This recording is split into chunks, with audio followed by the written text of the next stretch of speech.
I'm Deborah Kahn for the Wall Street Journal Digital Network. Joining me now is Jenny Mack, Managing Director of the Asia Wine Service and Education Center. Jenny, thanks very much for joining me. Hello, Deborah. A lot does come down to your own taste, right? Yes. But there are good bottles and bad bottles. Yes. So tell us what to look for.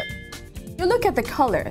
So this is a normal color for white wine. So if it turns any brown or kind of orangey, then probably one thing, it's stored wrongly. It's become oxidized. If it's just a normal Chardonnay and it's pretty much unoaked or something, so you probably keep it maximum 2 years. So next we're going to try a Bordeaux, right? Yes. So usually what we do is we tilt it.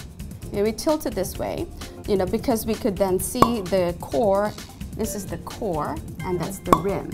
Usually the rim, when it's a young wine, say for example, usually it starts off purple. So at this moment, this is 2008, so it's still ruby, but then you can start seeing signs of that kind of garnet at the rim. So this is an appropriate color for this age. Give it a quick sniff just to determine that it's clean. And then now that it's clean, then you can swirl it up.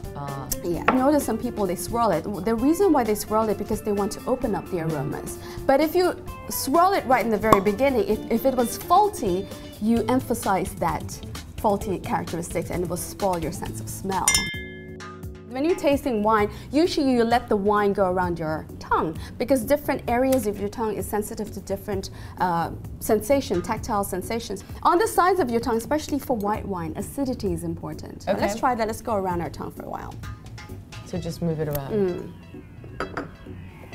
When you swirl it around your mouth, it's the first thing you really notice is the acidity. Exactly. If white wine hasn't got acidity, it lacks that structure. So how is it different tasting red than white? So this time you will notice the tannin, and tannins will make your mouth dry. The tannins are not that offensive, is it? It's quite smooth, isn't it? I would not call that elegant. offensive now. Yeah, exactly. When we were tasting the white, Yes. the sides of my tongue were is where I tasted it the most. Yes. This one, no, not so much. Yes, it's right in the middle. Where do you actually get the flavors? You actually get it from behind your nose. There's a little organ there called the olfactory bulb. But when we're tasting wine, it's not actually warm, so you need to push that flavors into your palate. So what they do is they slurp.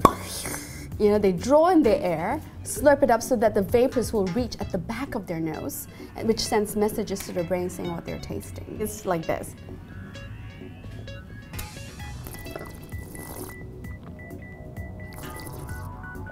And there you go. Is it strong? It's incredible, isn't it? I almost choked then. Yes. But you see what I mean? Yes. You enhance the flavors.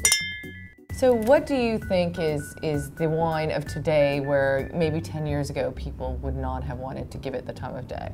I see a lot of wines from Burgundy getting a lot of attention. It's more rare, it's complex. Even in auction houses you can see that people buy more Burgundy. And the plots of land in Burgundy are very, very small. And sometimes one owner can only own 6 or 7 vines. What's the biggest faux pas you can make tasting wine? If you're not sure about it, just keep your mouth shut. Just enjoy it and say, this is a great wine. I really enjoyed it. This is a great wine. I really enjoyed it. Thanks, Deborah. Fast learner, right? Yes, that's right.